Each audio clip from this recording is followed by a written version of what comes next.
Well, the black attack is back. Stick around.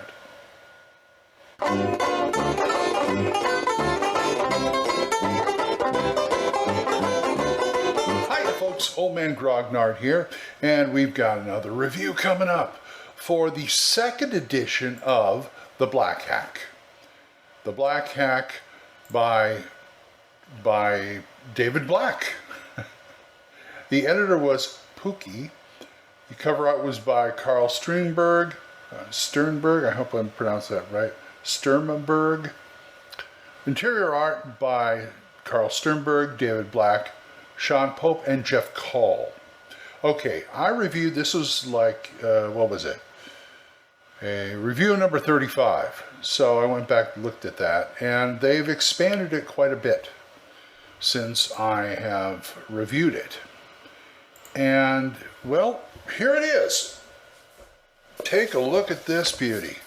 This time it's a nice hardback.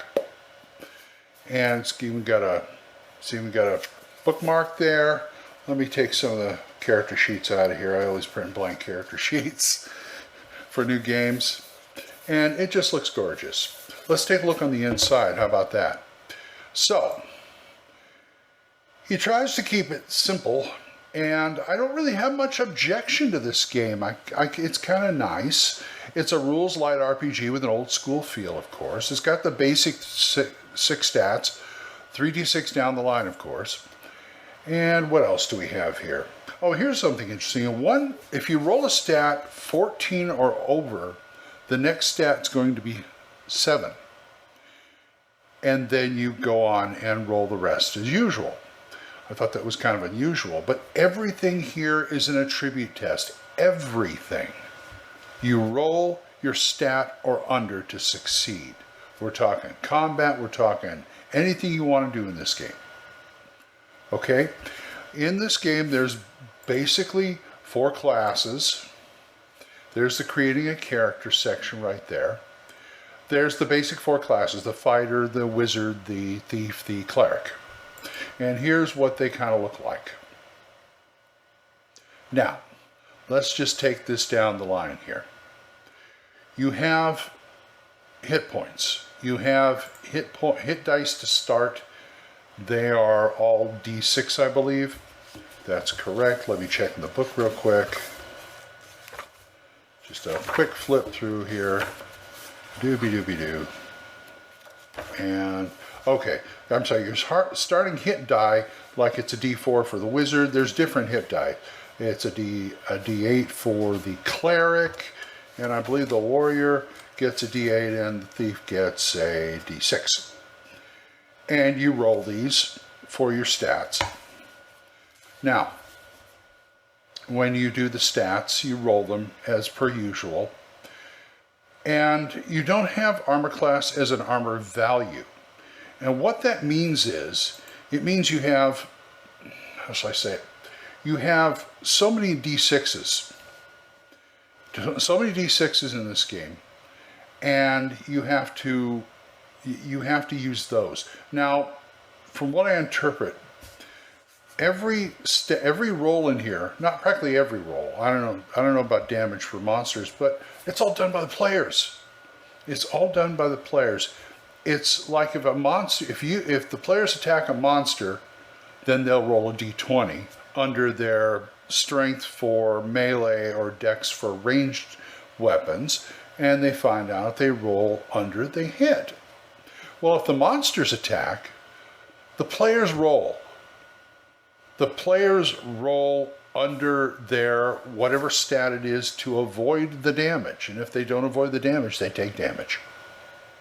Now, the damage in here is by hit dice for the monsters, but what's weird is the hit points, the hit dice, the attack damage is by class. So it's kind of like, say you have, let's take the thief, attack damage, D6 or D4 if unarmed.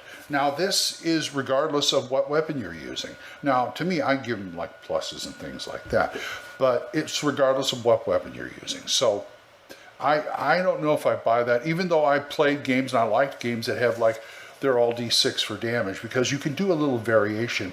But to me, this sounds kind of like the weapons become like window dressing. You know what I mean?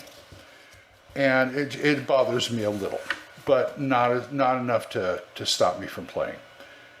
And it's got some interesting really interesting concepts in here, like the usage die. The usage die is for your equipment.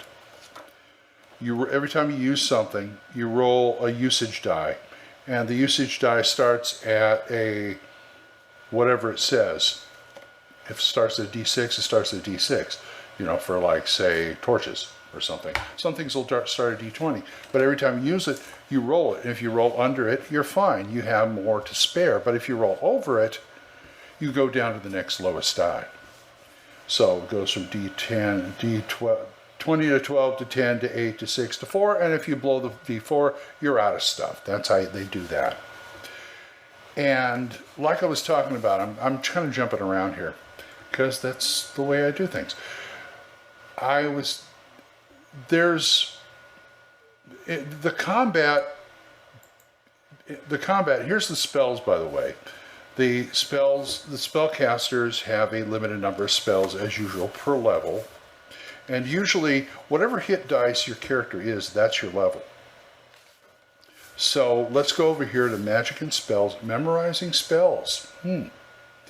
Casting spells. You can cast up to your level in spells. Now the spells themselves are, I believe, leveled. It said there. I can't see, it's a really tiny thing. Yeah, they do have 10 levels in either magic user spells or clerical spells. Now the armor value. Let's go back to the armor value for a minute. I want to talk about the armor value because you get a number of D6 depending on what kind of armor you have. If you have leather armor, I believe you get 2D6. It's a pool of dice. 3D6, 4D6. Now, from what I understand is if you can't avoid taking damage, you take damage, and the armor is supposed to soak up some of that. So I'm assuming that you got like 2D6, you roll the 2D6, you take that many points off the damage. But they have a thing here where you can actually take a D6 out of the pool and put it aside and not use it anymore. And that hurts your armor some, but you take no damage for that round. And it shows you how you can repair it and bring those dice back, but you can't use that dice until you get it fixed or something like that. I kind of like that. That's an ablative thing I can hang with. He has this book is the one reason I like it, even if I never use the system, the reason I like it is it's got tables for days. And you know me, I love tables. Take a look at like random encounters. There's monsters in here, but it gives kind of a general thing for monsters. It gives you the types of monsters, and you have to, you can roll to individualize them. So there's enough monsters to get you into trouble. But they got like random map bankers, and I love they put dice drop tables in here. And it's very, very interesting. There's hex terrain. They do it for hex terrain. They do it for buildings in a town. Or rather, I should say David Black does. David Black is the author, of course. And it's just really neat. You know what I'm saying? Really neat. Here's one of the monsters. You can see, shows skeletons, and you can trick these out, which is nice. The skeletons, they have so many, the monsters have so many hit dice, and they take care. I'm looking at giant kind right now. Yeah, say a giant raider has 5 hit dice. Okay, so he has 5 hit dice, you roll the 5 hit dice, that's his hit points, and you just go to town on that. It's just a wonderful book for resources, even if you don't play this game. And it gives you a sample dungeon at the end. It shows you how to make dungeons, how to assign treasure hoards. You can drop dice on that. Wonderful appendix. This book right here is probably one of the best resources I've seen I mean, it's a good game. I think it's a good game for simple to play, really fast play. But just the resources in here are incredible. And kudos for them for doing this. I did go back and look at the other review, and I can't think. I was trying to find out what they had changed and things like that. They didn't really change much. They just added more stuff. Also, like I said, it's human. It's got the 4 human classes. They don't really discuss race in here. And there's all sorts of supplements on like drive-thru. You can get PDFs and things like that. I picked up this one, the race hack, that somebody did for it, and it's like $1.99. I printed it out for my own copy here, and it gives you the elf, dwarf, halfling, and all it is basically adjustments on racial features. There's dragonborns, gnomes, Asimir, tieflings, lizardmen, minotaurs, orcs, ratmen, and wolfmen. So you can actually play a wolfman if you want. I don't know if that's an actual lycanthrope, who knows, anyway. So how do you get this bad boy?